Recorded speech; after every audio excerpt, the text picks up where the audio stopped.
Alright guys, so we're doing some more reliability videos today, again based on that WhatCar survey. I hope you like what you see. Please give the video a thumbs up and please subscribe if you haven't already done so. Thanks.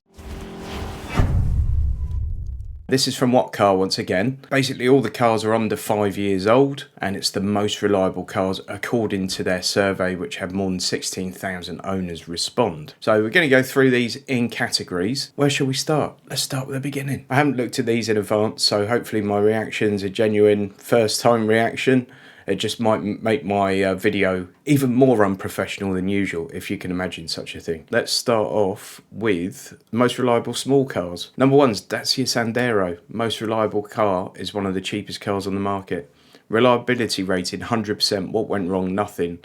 The latest Sandero is the UK's cheapest car to buy new, and the previous versions are most dependable of those up to 5 years old. Not one of the cars that readers told us about had suffered a single fault, and 2/3 of Sandero owners said overall reliability was the best thing about their cars. That tells you something about the car, doesn't it? I mean, obviously they're very, very cheap, and then in no way luxurious cars. They are value for money cars. How bad can a car be if it never lets you down, really? And should we put more emphasis on the fact that a car's not going to let you down over the fact that plastics in the doors are particularly nice or stuff like that? I think more manufacturers need to find a bit of a balance, don't they? Number two, Hyundai i10, 2014 to 2020 model, reliability 99.6%. Only 4% of i10 owners told us their cars had gone wrong. Even though some of the cars are out of warranty, the dealers resolved all issues without a fee. I mean, that's phenomenal, isn't it?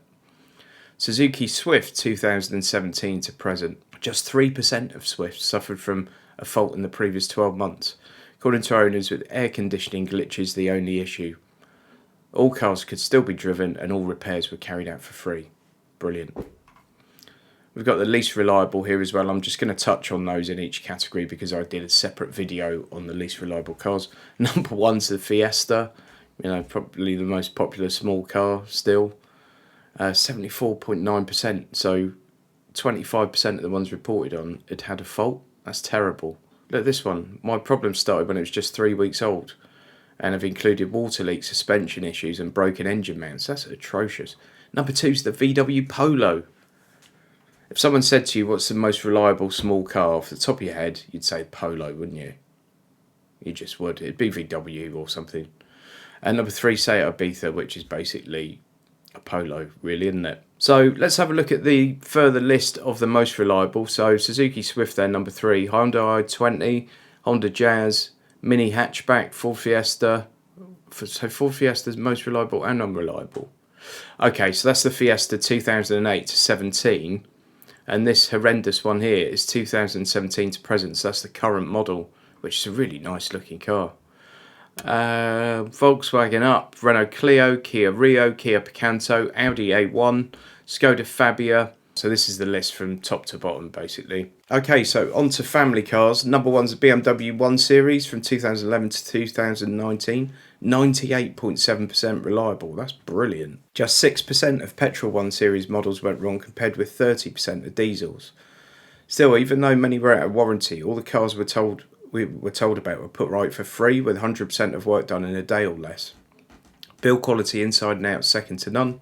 Not had any reliability issues in 6 years of ownership. That's great, that. Hyundai i30, 2017 to present, 97.4% reliable. 13% of i30 suffered a glitch. Hyundai's warranty is absolutely brilliant. All cars remain drivable. 67% of faults were repaired in a day or less. Then we've got the current BMW 1 Series, which, as you know, I think is a great looking car. 2019 to present, 96.9%. Fantastic. Least reliable, Mercedes A-Class 2018 to present. Really surprised by that. That's a very, very good car. The Astra 2015 to present, not so surprised by that, having had lots of Vauxhalls in the past and lots of basically sensor issues I've always had with Vauxhalls. Non-engine electrics accounted for most issues. Complaints about battery, engine gearbox clutch and interior trim. Honda Civic 2017 to present. Again, you think Honda, you think reliability. So These surveys really do scramble your mind a little bit. So what else do we have near the top? Kia Exceed, Kia Ceed, Ford Focus. That's the 2011 to 2018 model. Skoda Octavia, Kia Ceed again, Seat Leon, Golf, Clubman, Peugeot 308, Mazda 3, Audi A3, Skoda Octavia, Volvo V40. So you'd never think Peugeot would outscore a Volvo for reliability, would you? But there we go. None of these are absolutely horrendous, I suppose. I suppose those bottom 3, bottom 4 are sort of more offensive. Golfs, 2 Golfs down there near the bottom. Number 1, Skoda Superb. So the most reliable executive car is a Skoda. Yes, I love those cars, by the way. I think they're brilliant, the Skoda Superbs. Third Superb I've owned in 12 years, and I've yet to be disappointed when it comes to reliability. With a name like Superb, though, it's got to be decent, hasn't it? Otherwise, they'd call it the, Skoda. Kia Optima, 98.4%. BMW 3 Series, 2019 to present. And then least reliable, Mercedes C-Class Diesel, 2014 to present. That's mad. Alfa Romeo Giulia, 2016 to present. Jaguar XE Diesel, 2015 to present. Let's go down the list. And that's weird. Why is the Audi A6 not on there? Because that was the most unreliable car in that thing we saw. Luxury cars are next. I guess it's a luxury car. So Skoda Superb, the 3 Series, couple of those on there. The Passat, Jaguar XE, Vauxhall Insignia Grand Sport, Audi A4, Volvo S40, S60, V60, Skoda Superb 2015. Oh, that's the diesel. So it's the petrol that does really well. The diesel not so well. Okay, that's interesting. BMW 3 Series diesel 2012 to 19 doesn't do so well. Still decent, 92% I guess. But yeah, it's not fantastic compared to 99, is it? Then, okay, Audi A4 diesel right down there. Most and least reliable luxury cars. Here we go. So we already know the loser on this one. Most reliable luxury car, BMW 5 Series petrol, 2017 to present. Fantastic car, drive really, really nicely. To me, it's the driver's car of, if you compare it to the A6 and the E-Class. I think the 5 Series is the driver's car, the A6 is the happy medium, and the E-Class is that absolutely luxurious kind of lounge on wheels, cruise down the road, don't feel the bumps kind of car. My car feels very well built and has been utterly reliable. It is without exception the best car I've ever bought. That's the petrol again. Volvo S90 V90. So that's 92%. 92.6% is second place on these big luxurious cars. That's surprising. The E-Class is third, 2016 to present, 90%. Then least reliable, as we know, Audi A6. Audi A6 again. Wow. So 2011 to 18 is the least reliable. Then second, A6 2018 to present. That's nuts. So they've had problems with it. There's no excuse for me there. They've had problems with that model, and that model was available for 7 years. They come out with a new one, which is a fairly decent revision in all fairness, and they've still got problems with it. Blows my mind, really. From second place to fifth place, there's nothing in it. And then there's a bit of a dip down for those 2 Audis. And that 5 Series petrol is just that little bit head and shoulders above the rest. Small SUVs. Most reliable is the Honda HR-V, 100% reliability. This is the 8th Honda I've had and love the reliability of the brand. It's never let me down. We, however, had a Honda Accord diesel, 2.2 diesel engine, and they were supposed to be like the most bulletproof diesel going and blah blah blah.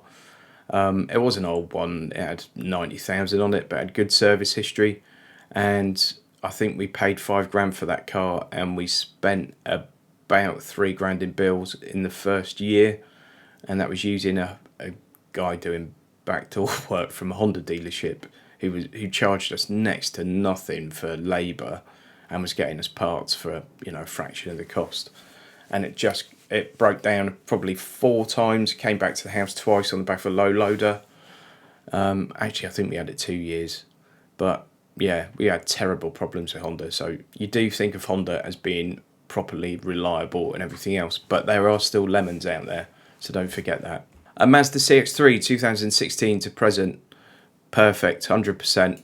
This my 6 Mazda's been very reliable. Regular 600-mile round trips I make. Okay, brilliant. Citroen C3 Aircross. Would you expect Citroen to come in the top 3 of a reliability survey against everything else? No, is the answer to that. 98.9%. Hello guys, so I've done a deal with VCheck to provide a really comprehensive car history check for you at a massively reasonable price. There's a link in the video description below and also pinned as the first comment on this video. As you can see, I'm just showing you a sample report here, but you get really, really extensive detail. You'll see pictures if the car's been involved in an accident in the past and they're available. You can verify the mileage history, so you look in here. If the mileage suddenly dips, obviously that rings alarm bells. So fantastically comprehensive report, really reasonable pricing. And if you use my link, it helps support the channel. And that's a great thing to do, help support the channel. Thanks. The only area affected was the exhaust system. All cars were put right for free with only slight blemish on its impressive dependability credentials. That's fantastic. Least reliable, Peugeot 2008, 81.8%, that's pretty bad. Nissan Duke, again, Japanese cars, you think, for reliability, 83.8%. And Vauxhall Mocha 2016 to 19, 87%. So what else have we got near the top? Audi Q2, Hyundai Kona, Skoda Kamiq, Suzuki Vitara, Mini Countryman, Suzuki Ignis, VW T-Roc. Okay, right, next, family SUVs. Number 1, Mitsubishi Eclipse Cross. That's a car you don't see very often, Mitsubishi Eclipse Cross. What went wrong? Nothing. BMW X1 2015 to present, 98.4%. Petrol X1s were affected by nearly a third fewer problems than diesels. Right, this is quite an interesting pattern here. On the BMWs, it seems that the petrols are far more reliable than the diesels, yet they probably sell a bucket load more diesels than petrols, don't they? BMW, maybe not in 2021 compared to even 2019 or something like that, but I'm sure there are far more diesel BMWs on the road than petrol. Number 3, Hyundai Tucson 2015-21. Okay, very good. Least reliable, Range Rover Evoque. You know my thoughts on Jaguar Land Rover products. By all means, buy them. They're fantastic cars. They look great. They're very desirable. But make sure you've got enough money to repair it when it goes wrong. And it's when it goes wrong, usually, not if. Although there are exceptions. There's always exceptions. Somebody always had 3 of them in the past and they've never ever had a problem. But there are also a ton of horror stories. Right, so if you've got 15 grand to spend on an Evoque, buy one for 12 and keep 3 grand for when it goes wrong. Alright, 77% reliability. That's awful. Jaguar E-Pace, which is basically an Evoque, 80%. Range Rover Evoque 2019 to present, 82.6%. So the worst 3 cars you can get, small family SUVs, Evoque, E-Pace, Evoque. Well done, Jaguar Land Rover. Brilliant.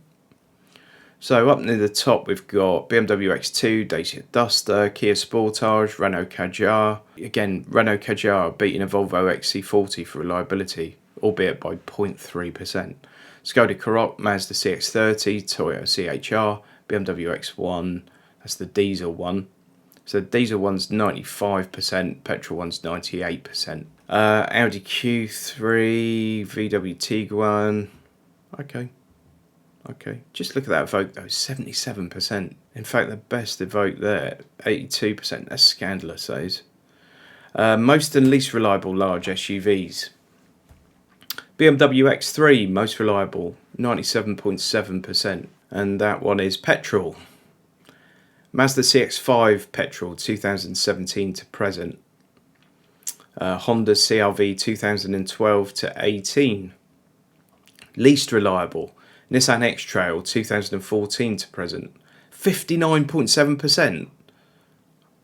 They should have just done a recall on the entire vehicle and said, oh, here you go, here's a Ford or something. Take that instead. It's a lovely car when it's all working as it should. Unfortunately, in my case, that was only the first week of ownership. That's nuts. 59% reliability. Audi Q5 diesel, 76%, which compared to that looks amazing, but still nearly 25% of them have gone wrong. And oh look, Land Rover Discovery Sport, 82%. What else have we got on here?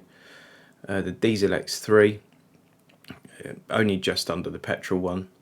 Ford Kuga, Skoda Kodiaq, Kia Sorento, MX-5 diesel, Peugeot 5008, Jaguar F-Pace, Audi Q5, Skoda Kodiaq, etc. Okay, luxury SUVs. Porsche Macan, 97.9%. Number 2, Audi Q7 2015. And number 3 is the BMW X5. So that Q7 is 96%, and it drops down to 91 for the X5. Quite surprised by that. Least reliable, Land Rover Discovery 2015 to present, 72% reliable. Range Rover 2013 to present, 81%. Range Rover 2013 to present. So again, the worst 3 in that sector, in fact the worst 4 in that sector are Range Rover products, Land Rover products. Electric cars, most reliable is the Nissan Leaf, 98.6%. That's a 2011 to 2018 model. Number 2 is the MG ZS EV, 2019 to present. Obviously, MG now is it's a Chinese brand, and they're producing, very much looking at value for money products, not luxury products, value for money products. Bodywork and steering were the only troublesome areas for ZS E3 EV owners. Kia Niro 2019 to present, and least reliable Jaguar I-Pace. So even if you take the combustion engine away and put an electric motor in, Jaguar Land Rover are still making the least reliable. Okay, thanks. Number 2, Nissan Leaf 2019 to present. So that's a shame, isn't it? 'Cause they've got the most reliable with the previous model, and they dropped to number 2 on the list for the new model. Renault Zoe, 92.6%. That's not bad. It's a difficult one, this one, isn't it? Because there are so few cars in there, I guess. To be fair, even that I-Pace, 86% reliable, would have got you in probably the top 5 in a lot of these categories.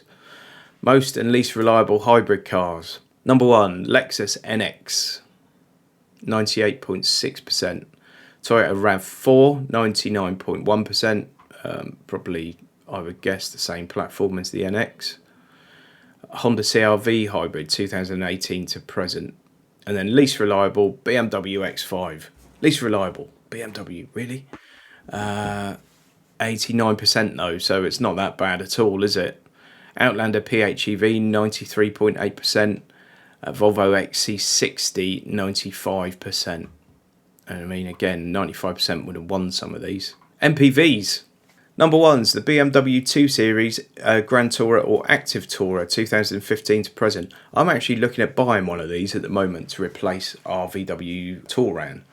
So I'm really pleased to see that, really pleased. I'm buying one rather than leasing, by the way, because of my I've changed jobs, or will be changing jobs, and I won't have been in it long enough to get a lease deal, basically.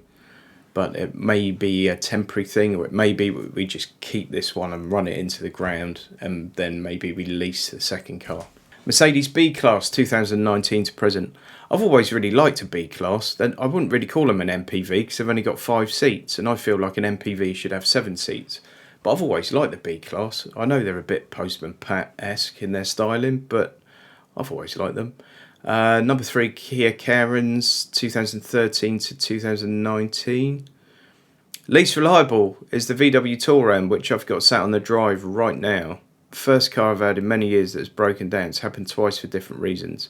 Ours has never broken down, although it's been in twice to have this sunroof sorted because it was letting in massive amounts of water and we had like damp in the car and stuff.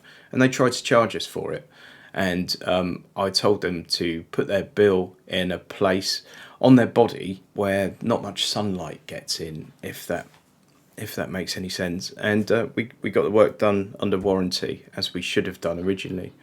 Citroen Grand C4 Picasso 2013 to 18, and then Ford Galaxy Diesel 2015 to present. 25% of their cars went wrong, suffering suspension related issues. All were fixed in a day or less, with repairs being carried out free of charge. Okay, fair enough. So that Touran is 74% reliability. Next one up is 95%. That's shocking, isn't it? From VW as well. Coupes, convertibles and sports cars. The best one's the Audi TT. Mini convertible 2016 to present. Just remember with the Mini, if they do go wrong, they cost a stupid amount of money sometimes. Have a look what it cost you to get a clutch done on a Mini. Number 3, BMW 2 Series Coupe convertible, 96.9%. The worst one, Porsche Cayman and a Boxster. You're having a laugh. 73.5%. Number 2, Fiat Abarth 124 Spider, 2016 to 19, 84%. Number 3 is Mazda MX-5, but it's getting 95%. So it's just, again, it's a really short category, really. Audi A5 bang in the middle there, and the BMW 4 Series just above it. Most and least reliable brands. I think I'm going to have to do a separate video on this one, guys, because this one's going to give us some food for thought and conversation. So look forward to that one. Guys, as always, if you like the video, please show it. Please give it a thumbs up, and please subscribe if you haven't already done so. Please tell your friends. Please follow me on social media. Guys, please give the video a quick thumbs up and subscribe if you haven't already done so. And also pop along to my website or look in the video description and buy me a coffee, because you're a lovely person and you want to. And making all these videos is thirsty work, and I need to be nice and alert, don't I? So your coffee helps. Thanks very much, guys.